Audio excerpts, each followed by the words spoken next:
This is the remaining examples worked out from the factoring worksheet that we did for notes.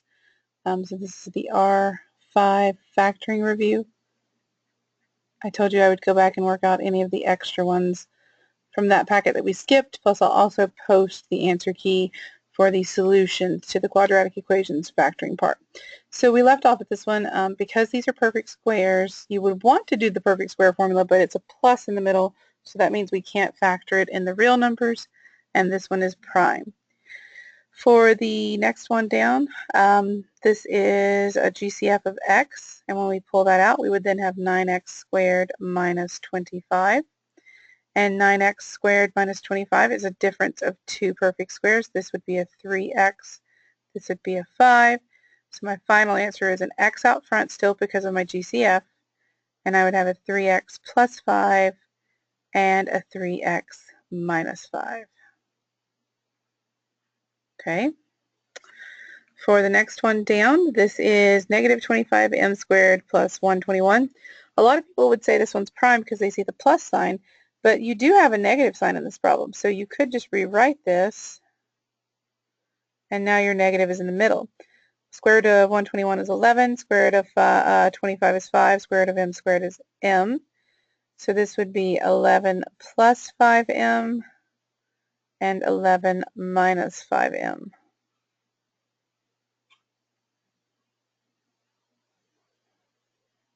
Okay, let's move on. We did most of the perfect cube ones. I think I left a couple that we could go over together in this video. Yes, I did not do the 125 one. So this is a perfect cube. This would be a 5. The cubed root of that would just be a. And 1 is always a perfect anything. So remember, in a perfect cube formula, you have a binomial and a trinomial. The two roots and the sign of the original problem are what go in the binomial.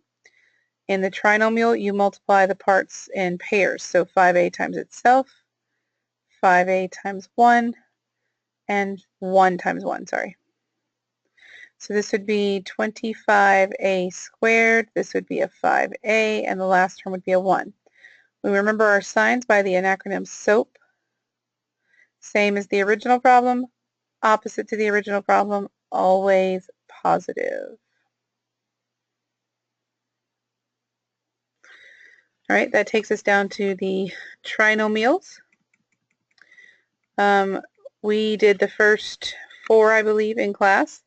So we need to look at the last 3 on this back page of this. I'm going to try to make my pen right skinnier. There we go. So we would list, this has a 1 in front, so we would list factors of 15, which are 1 and 15, and 3 and 5.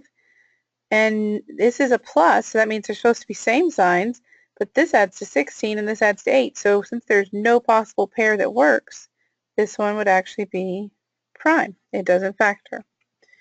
For the next one, they have this not in the right order. I would fix that first. So I would rewrite that as r squared minus 31r, and this is a positive 30. Notice we're just rearranging them to be in descending order. Factors of 30 are 1 and 30, 2 and 15, 3 and 10, and 5 and 6. We need a pair that multiply to a positive, so that means they have same signs, but they add to a negative 31. So that means we negative 1 and negative 30. So this would be r minus 1 and r minus 30. For the last one on this piece, we need to pull out a GCF first of 5x cubed. That would leave me with an x squared minus a 5x minus a 6. Factors of 6, now that this has a 1 in front, are 1 and 6 and 2 and 3. You have to be careful. This is actually a negative 6. So when you say that you need to make negative 6, you can't have same signs. So you can't use 2 and 3. So it would have to be a positive 1 and a negative 6 because this is different signs and this says we really are subtracting to that value. So I would have 5x cubed and then I would have 2 binomials, one with the plus 1, one with the minus 6. Okay, the next piece, and we skipped 1 or 2 of these, was the ones where we have the factor by grouping method. So I want to do these 2 with you Because there's a non-1 in front, you need to do the first number times the last number, and signs do matter. So 3 times 8 is 24. Factors of 24 we'll list out. We need them to be same signs because this ended up being a positive overall, and it also needs to add to positive 14. So it looks like it's going to be 2 and 12. We then expand the middle to include both of those, so I might put 12 first, and then plus 2x. Notice they both have the x like the 14, and then bring down the plus 8. If we pair the first pair, you can pull out a 3 and an x. That would leave you with x plus 4. In the second pair, you can pull out a positive 2, which would also divide out and leave you with x plus 4. So my final answer is you have an x plus 4 in common, and the leftover parts in each front makes the second one, so 3x plus 2. Okay, let's look at this one. 4x times negative 5 would be negative 20. That's 1 times 20, 2 times 10, and 4 times 5. We need it to make positive 8, but it multiplies to negative 20, so it's going to have to be a negative on one factor and a positive on the other. So I'm using negative 2 and positive 10. So this would be 4x squared minus 2x plus 10x minus 5.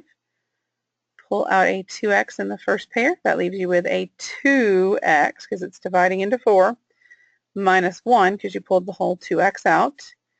Pull out a 5 positive in the second pair, and that leaves you with 2x minus 1. So my match was a 2x minus 1, and my other part is 2x plus 5.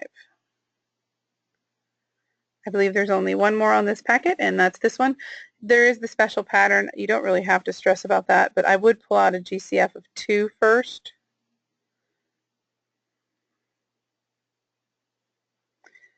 And this would be 4 times 25 now if you want to do factor by grouping, so that's 100.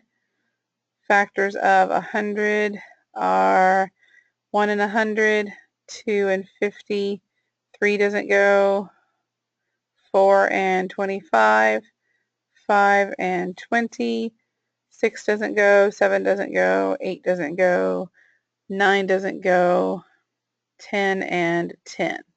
Now notice, this is something interesting about this one. It's going to end up being 10 and 10, and I knew that beforehand because if you have a perfect square in the first spot and a perfect square in the second spot, you always, usually if it fits this pattern, you get double something in the middle. So this is double actually 10, which is what you get for the split. So I would factor this out by putting the 10 ends in for the 20. Factor by grouping. Don't forget that your 2 is going to come down. This would be a 2n, which would leave me with a 2n plus 5. This I can pull out a 5, which leaves me with a 2n plus 5. So notice in this special case, you get a 2n minus 5 because of the match, but you get a second 2n minus, or plus 5, sorry, I said minus, 2n plus 5 because of the leftovers out front. So another way of writing that is 2 times 2n plus 5 squared. So either case would be okay with me. So see, you didn't need the fancy formula. You can still do this by factor by grouping. All right, that should get those answers all caught up for you guys.